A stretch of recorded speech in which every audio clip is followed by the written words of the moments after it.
and gentlemen, did you know that many people struggle with breathing every day? Breathing might feel like automatic, natural, effortless, but when you suddenly can't, even 1 minute can feel like a lifetime.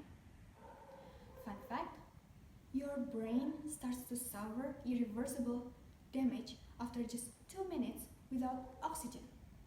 Yes, 2 minutes. And while CPR is important, what if you're the one who's alone and out of breath?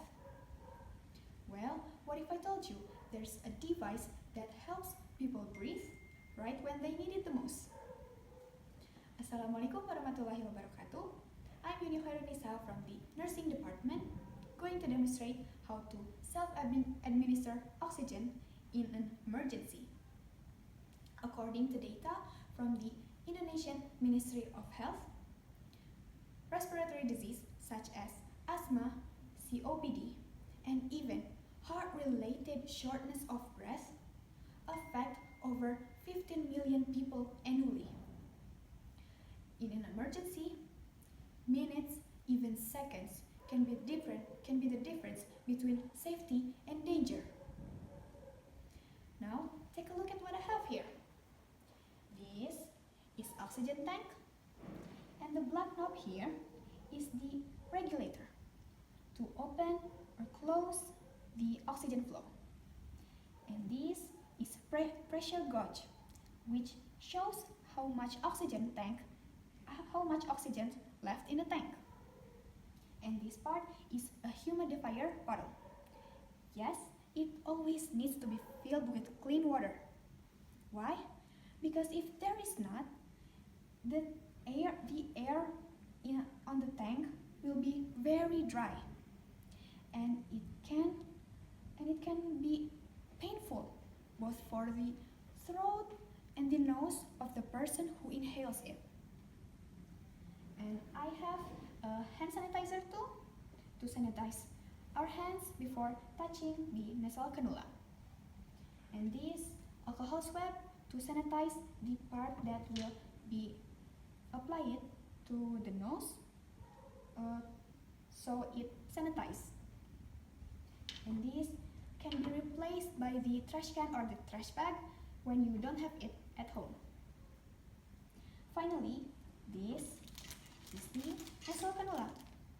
Nasal cannula is suitable for mild to moderate shortness of breath. So here I'll show you how to use it and handle such a situation. First step is recognize the signs. If your breathing becomes rapid, shallow, or your chest feels tight, don't panic. Stay calm and immediately grab your equipment, oxygen equipment. Knowing your body is the first key. If you already have a history of breathing problems, recognize the sign early. The second one is correct position. Sit in a semi-forward position, meaning half sitting around 30 to 45 degrees. This position helps open up your lungs so it can expand fully, reduce panic and tension, and even the oxygen circulation more effective. The next one is prepare the oxygen equipment. First is you sanitize yourself.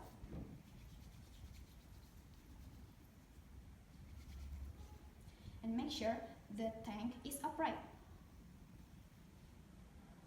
The chosen interface, connect it to the oxygen source.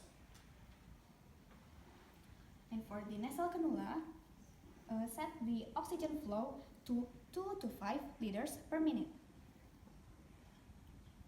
Open up first and set the oxygen to 2 to 5 liters. Before it applied to your face, to your nose, quickly sanitize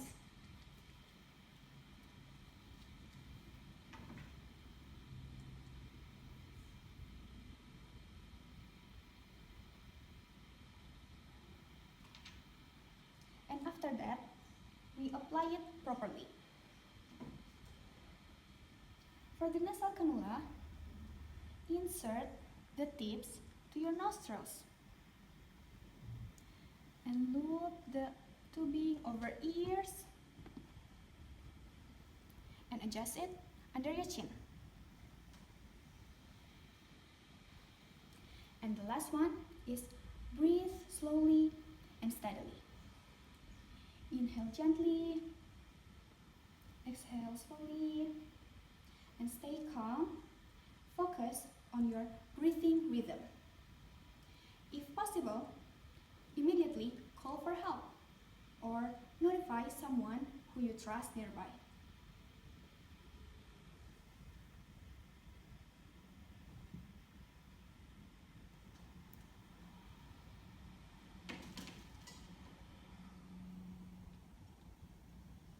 So, how was it? Did that feel like a lot of steps? Not really, right? It's practical. And maybe one day, it could be even life-saving. From all these steps, we've learned one powerful thing. Breathing is precious. It involves a whole system, and sometimes it takes awareness, tools, and courage to protect it. So, let's stay informed, healthy, and ready, because this knowledge might save your lives or maybe someone else. Thank you for your attention. Wassalamualaikum warahmatullahi wabarakatuh.